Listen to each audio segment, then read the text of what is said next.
Bună ziua, prieteni, și bine ați venit pe canalul nostru. Eu astăzi vreau să fac niște plăcinte cu varză. Varză cu brânză. Vedem. Prima dată facem un aluat. Eu aici am pus cam 700 de ml de cum îi spune, de apă. Pun 14 grame de drojdie uscată. Pun aici direct în apă.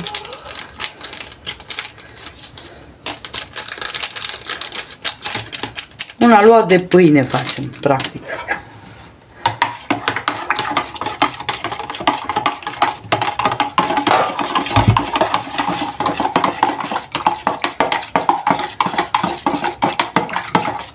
Amestec. Așa, pun aici peste făină. Făină punem până la 1 kg. Pun vreo 4 linguri de ulei. Așa, mai lăsăm deoparte că ne mai trebuie ulei și cam o lingură de sare. Deci la 1 kg de făină cam o lingură de sare. Și acum lăsăm să se frământe.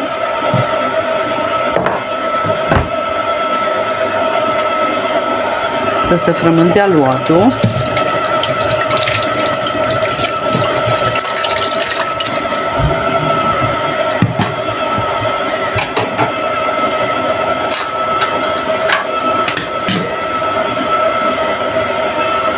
Așa, vedem cât, dacă ne mai trebuie apă, dacă ne mai trebuie, deci până la 1 kg de făină punem.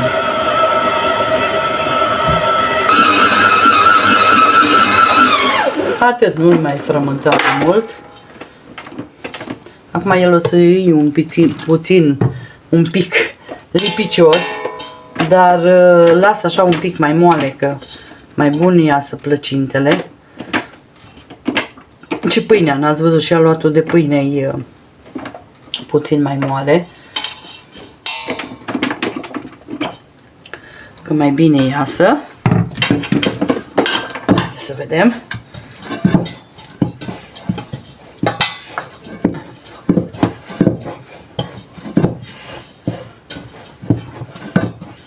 Așa, punem mai puțin ulei pe margine ca să-l desfacem de pe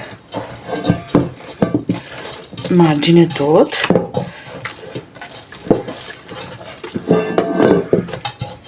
Deci să nu mai avem făină.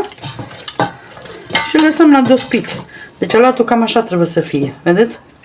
Cam așa trebuie să fie. Și îl lăsăm în continuare la dospit.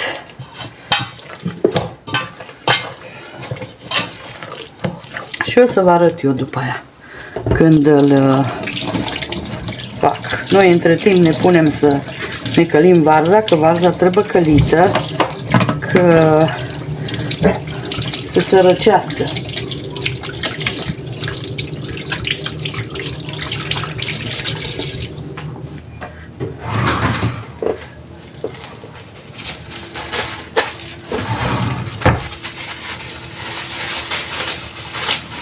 Ca de obicei un sac. O lăsăm la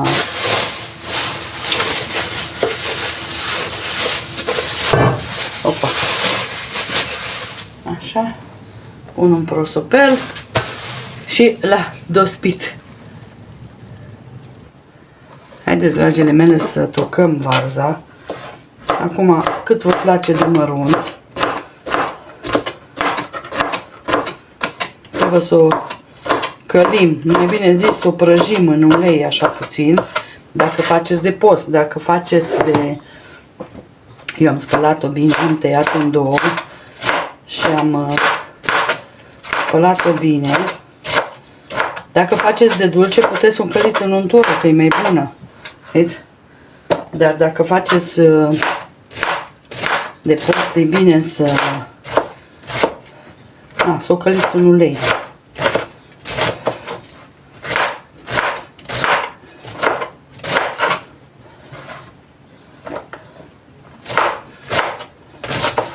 Chiar mi-era dor, n-am făcut din astea de mult și chiar mi-era dor de plăcinte din astea.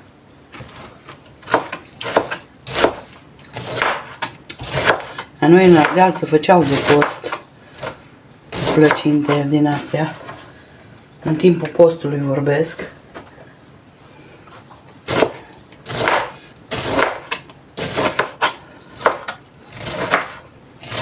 Chit că mi dor și de o ciorbă de varză așa acră.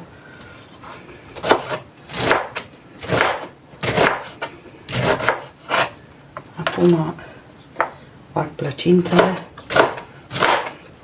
și după aia văd să fac eu cât de curând și sarmale, că mi dor. Dacă trec 2-3 săptămâni așa și nu mănânc sarmale, parcă nu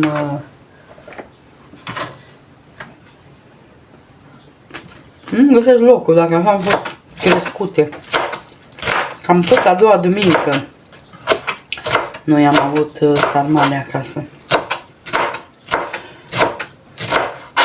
Așa. Să mai toc din astea frunze.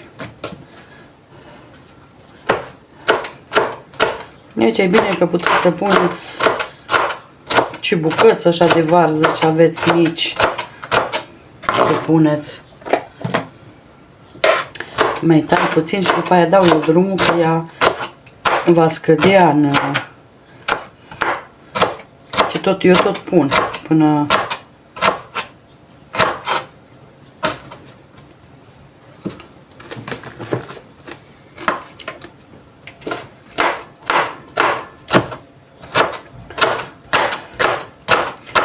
Asta mi-e mai tare un pic varza, dar cu atât mai bine, că nu să mai așa repede. Hai să dau de drumul la ochi, ca să mai bine se încălzește până eu... Cred că asta o taie. Și atunci eu mai tot completez, știi?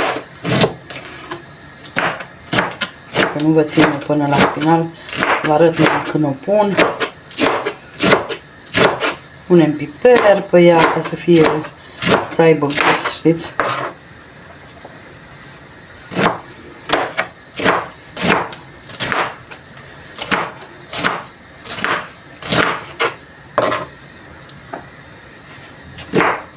Vara nu așa, dar iarna când e mai frig sau așa, parcă tot aș mânca varză murată.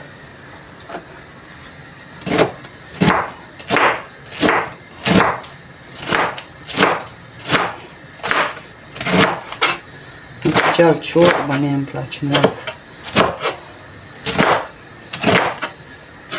Cu puțină afumătură, nu multă. Ați văzut că eu nu folosesc multă afumătură.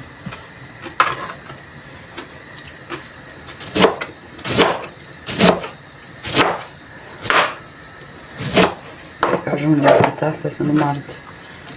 Ajunge atât, că mai fac câteva și cu brânză. Puteți să faceți și goale. Puteți să faceți și sau le umplute cu gem. Da, alea vin prăjite în ulei. Astea le o să le prăjesc fără ulei.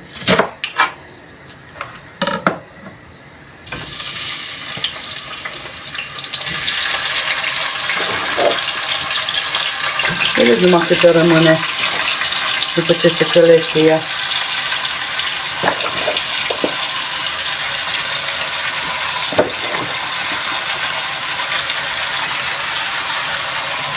Acum apare multă, dar să vedeți numai câte rămâne. Deci o varză jumătate mi-ajunge. Adică o varză. Pe jumate am acolo, că am avut jumate în butoi băgați așa.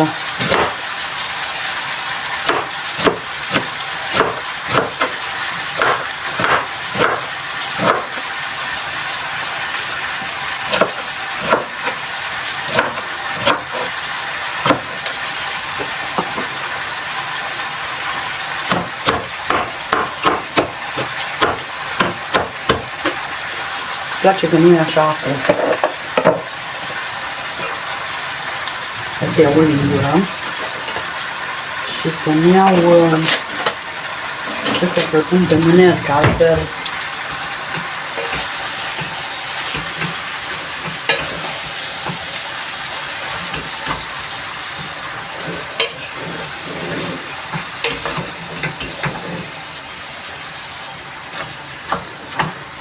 așa.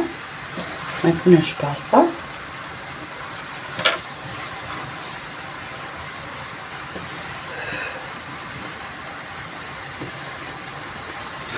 Mai tai eu și de aici un pic.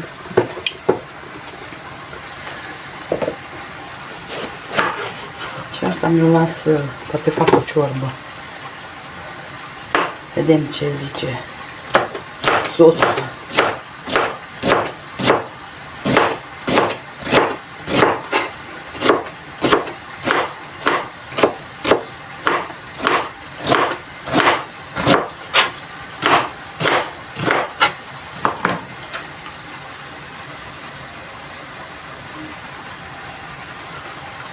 Acum care sunteți din Ardeal, știți că în Ardeal se face. Se fac plăcintele astea.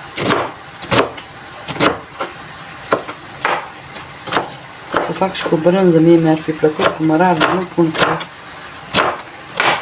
dacă vine prietenul nostru la tăiat de pomi, el nu mâncă cu mărar și atunci eu vreau să mânce și el.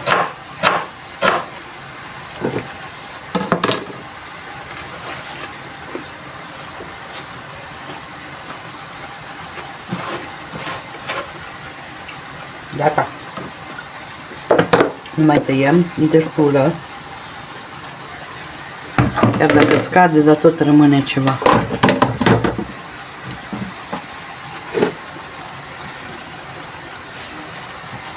Imediat vă arăt eu cum o mestec și după aia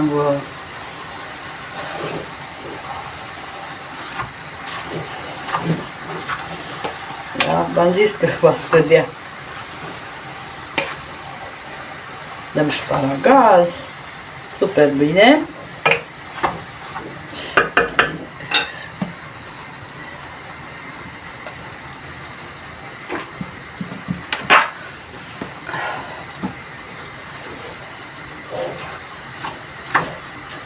No, haideți că eu o călesc și după aia vă arăt după ce e călită. Varza mea e gata. Acum eu pun puțin piper pe ea.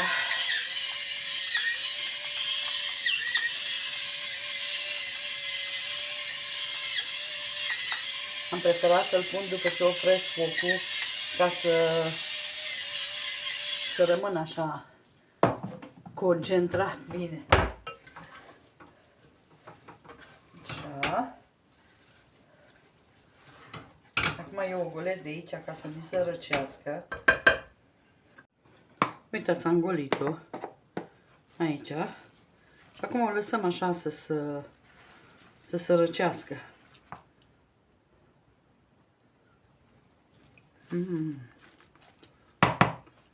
N-aveți idee cât e de bună. Asta o las deoparte. Acum îmi dăm aici o bucățică de brânză.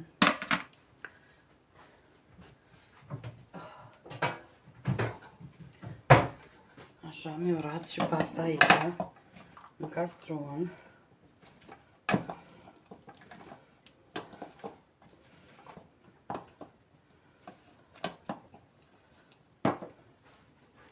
Nu știu de ce n-am luat castronul ăsta mai mare, dar în fine. Mai am pe aici, când am făcut într-o zi, ce am făcut? Pateurile alea sau ce, nu știu ce am făcut. A, nu! Tașchele alea umplute cu mozzarella și mai am și asta. Pun și punem și pe asta. Asta nu e așa să arată. Mai am și aici. Aici nu. Aici mai am brânză din asta feta. Mi-mi place foarte mult brânza feta. M-a atât de prost să desface în ultimul timp, nu știu ce ori făcut. Da. Atâta de prost. Înainte, cum trăgeai, cum se desfăcea.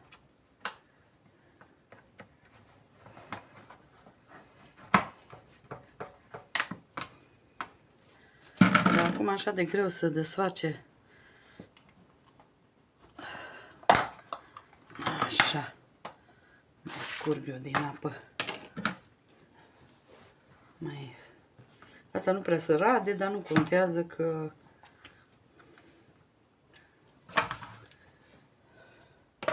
o fac pe asta mare.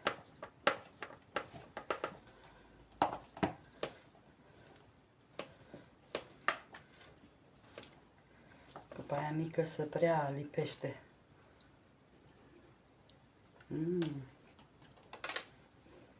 Și ce e bunătate. Bunătatea de pe lume.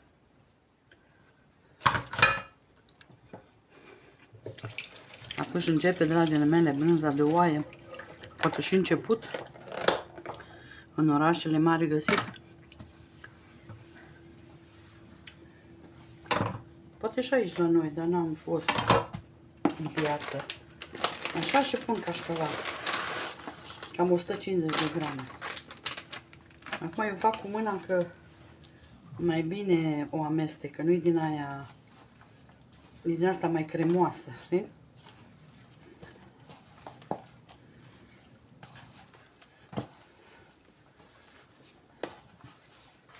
Și o amestecăm bine, ne uităm la luat dacă a început. Puteți să o amestecați și cu brânză dulce dacă aveți, că merge.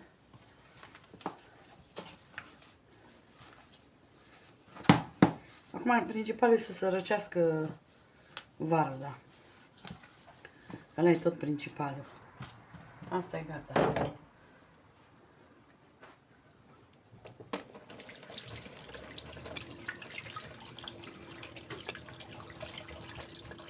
Eu acum mă spăl pe mâini și mă uit la aluat dacă o dospit și numai bine îl împart aici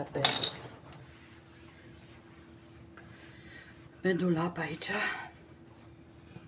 Asta trebuie tot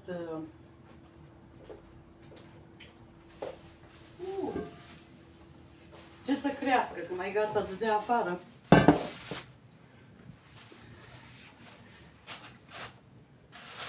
Uitați.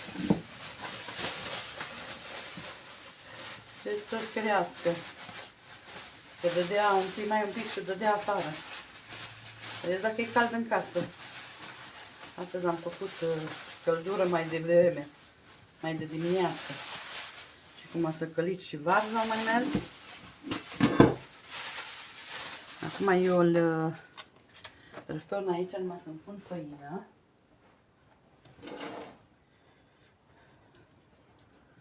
Răstorn pe punctul de lucru. Am zis că el e mai moale, că așa am vrut eu să-l las mai moale. Că noi o să lucrăm numai cu făină, deci nu lucrăm cu ulei. Ulei atât am pus la frământat, restul nu mai punem ulei. Numai cu făină lucrăm. Și acum le facem cât doriți de mari.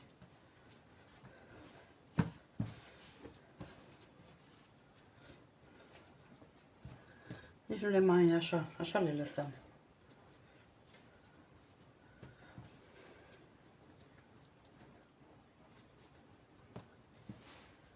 Și lăsăm un pic până să se răcește varza, că eu nu m-am gândit că aluatul dospește așa repede, că nici nu-l frământam până nu terminam varza.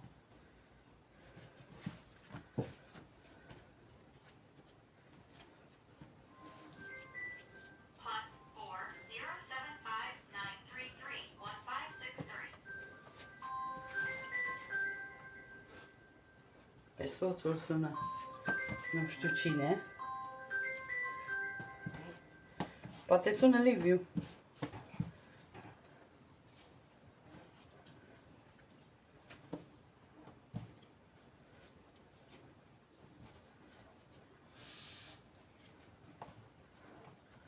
Așa, acum eu nu le fac nici mari, nici ca să mânce un om una.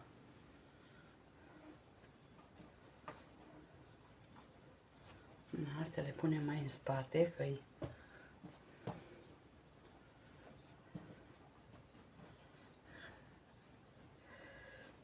Ce le lăsăm acum, că n-am ce să fac. Le las până...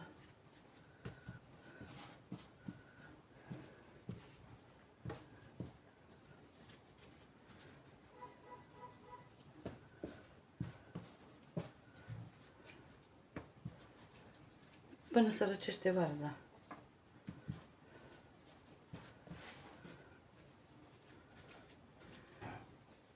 Le acopăr și le las. 2, 4, 6, 8, 10, 15 bucăți. Suficiente. Ok, și revin. Haideți, dragile noastre, să începem cu asta cu brânză. Să facem până să mai răcește varza un pic. Încep cu astea cu brânză.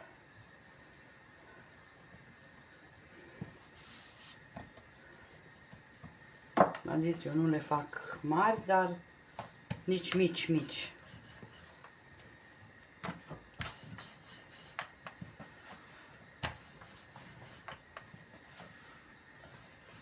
Fac câteva și cu brânză.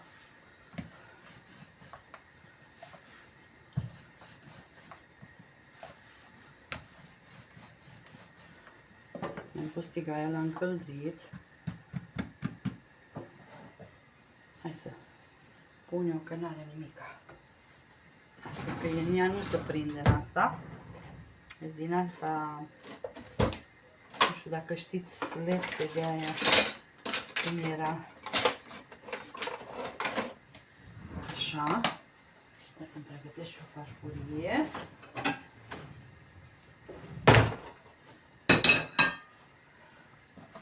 Așa, și noi continuăm, că ea când se încălzește...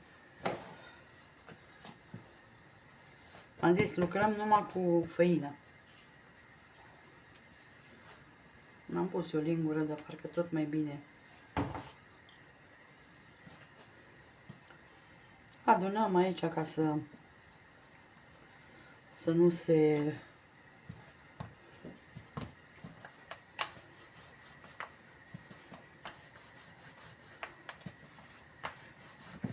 să se lipească, să nu iasă brânza. Oricum mai iasă ea, dacă e multă, nu mai iasă.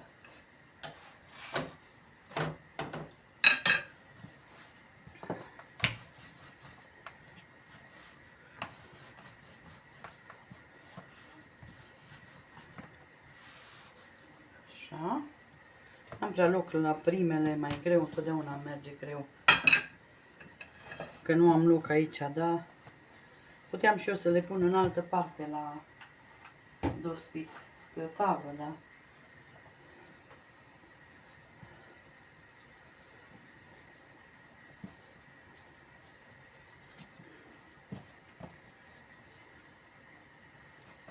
Uite, eu le umplu numai bine și pe aia numai le întind.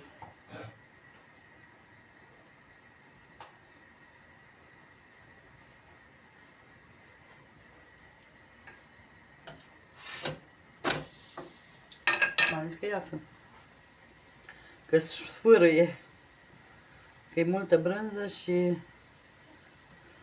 Na, dacă vroiam să-mi iasă lipii din alea, nu ieșea.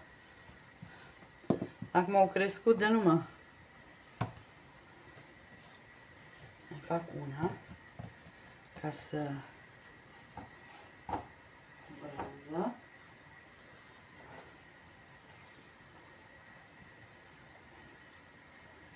Dacă nu faceți, puteți să le ungeți cu unt dacă doriți, dar eu nu le ung, că e destul de moale aluatul. Prima merge mai greu până se încălzește. Mai e și varza rece. Așa că acum facem după aia cu varză.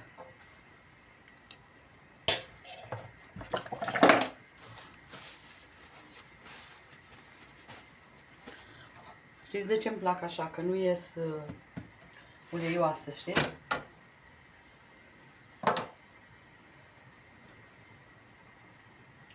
Și nu trebuie să mung asta.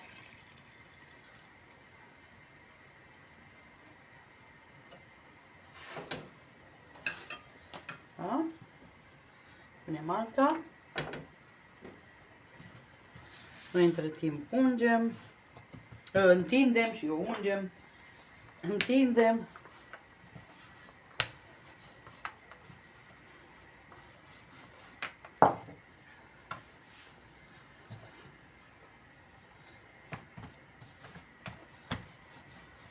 Se încălzește, când se încălzește, să vedeți ce fain, ce rapid merge.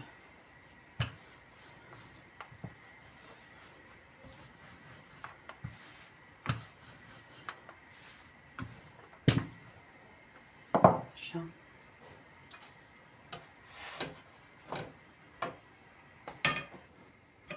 Mă pot să las mai încet.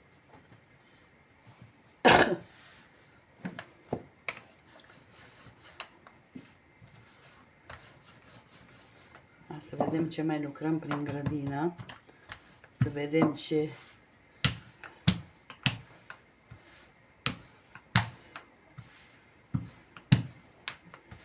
Pe lângă casă găsești tot timpul de lucru.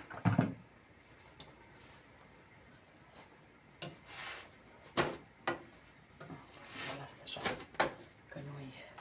Vedeți, dacă aș fi vrut ca să iasă așa moi, aceasta să umfle, nu ieși, nu se umfla.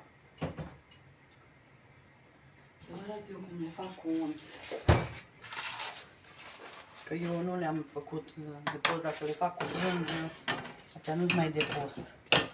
Vezi? Cu untul așa, deci nu le încăltupesc, puteți să-l și topiți.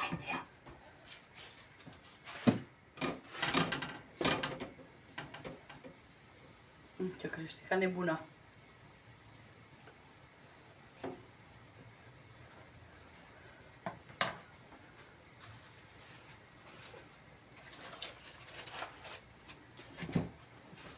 Opa.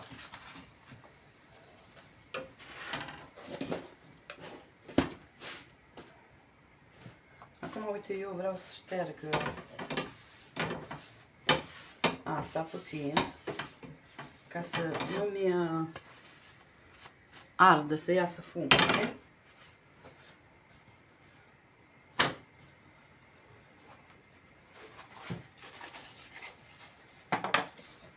La viteza mea ne mai dau și pe cuptor, mai... Uite, eu așa fac.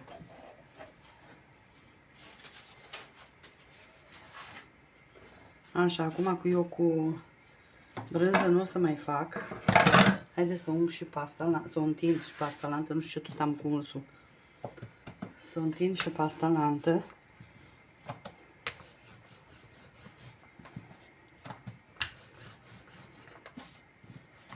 Ca să o am gata întinsă.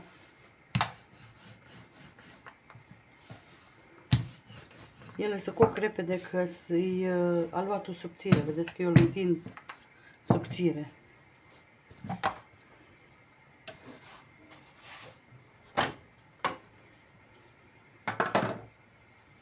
Așa. Vreau să vă arăt una când umblu cu varză. Și după aia le fac eu.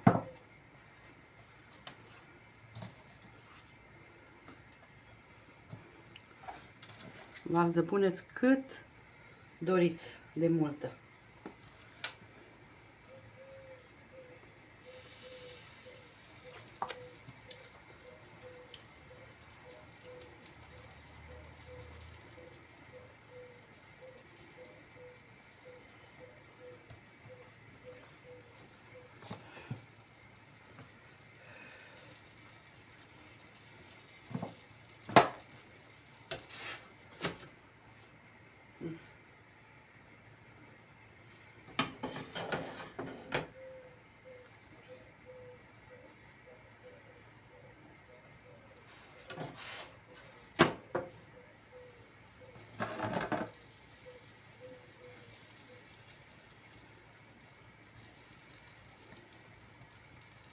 Mai spuneți ce crește ca nebuna.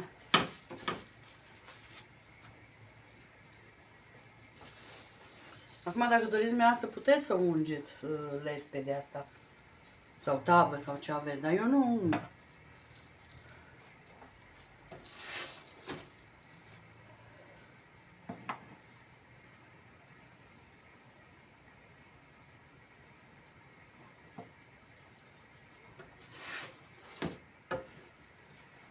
Trebuie să faceți, să ungeți și aici.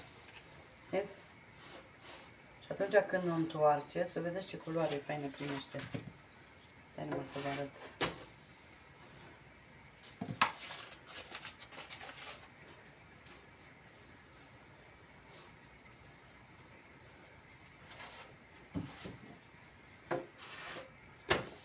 Deci și imediat primește culoare faină. Deci de aia zic că puteți să o ungeți și aici. Mai trebuie. Așa.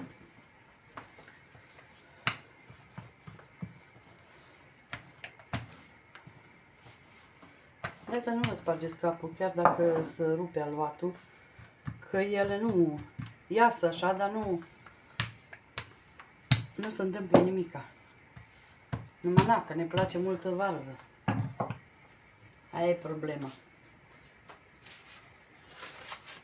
Să vă rup eu una cu brânză. Vedeți cât e de bună.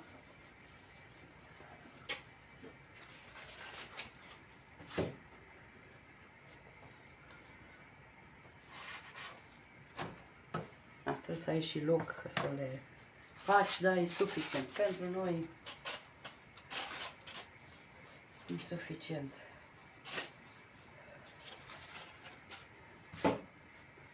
Hai să vă caut una să vă rup. Arde, dar tot vreau să vă rup. Uitați ce faină e.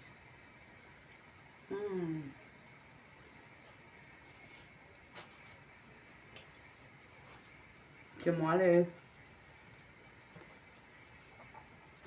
Și ce bună e, nici nu aveți idee.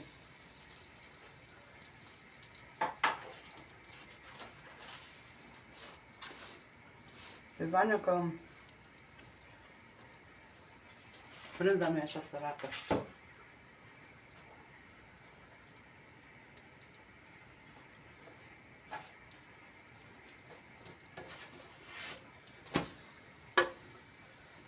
Aluatul subțire.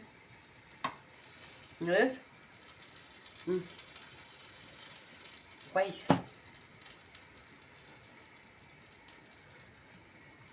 Mănânc, eu mă joc, dar vezi ce mă doare stomacul. Dacă le mănânc așa calde.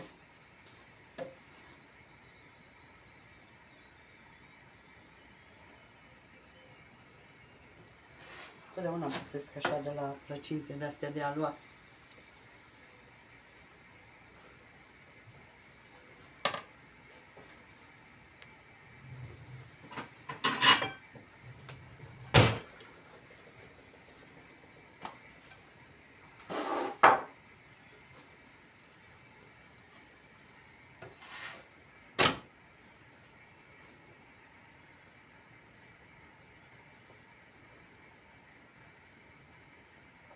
Acum dumneavoastră puteți să lăsați aluatul mai gros.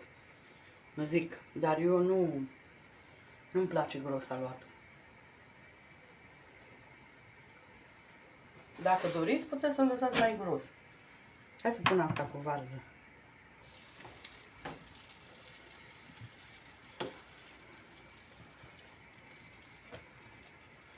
Să vă arăt.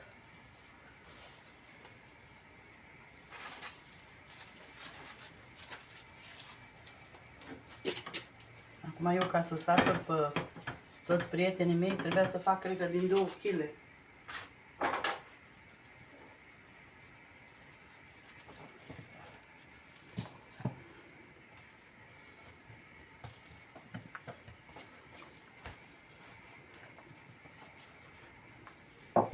Dar nu-i bai, că eu dacă și îmi rămâne varză, eu o congelez așa, gata. Gata făcută, știi? Și atunci când am aluat când fac pizza sau ceva, pot să numai o scot varza și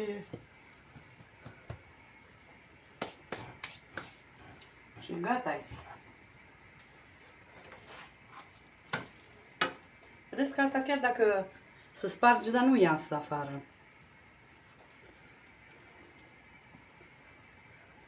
Deci să curgă, vorbesc. O vedeți?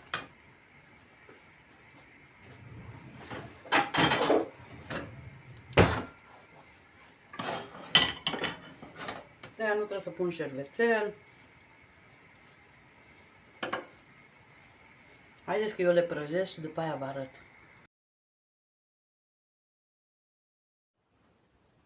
Și uitați, dragele noastre, asta e rezultatul final la plăcintele cu brânză. Deja vreo 3 s-ori mâncat și astea sunt plăcintele cu varză. Deci a luat subțire, multă varză, a ieșit o bunătate. Sper să încercați rețeta. Noi vă mulțumim și vă dorim o zi minunată. Bye, bye!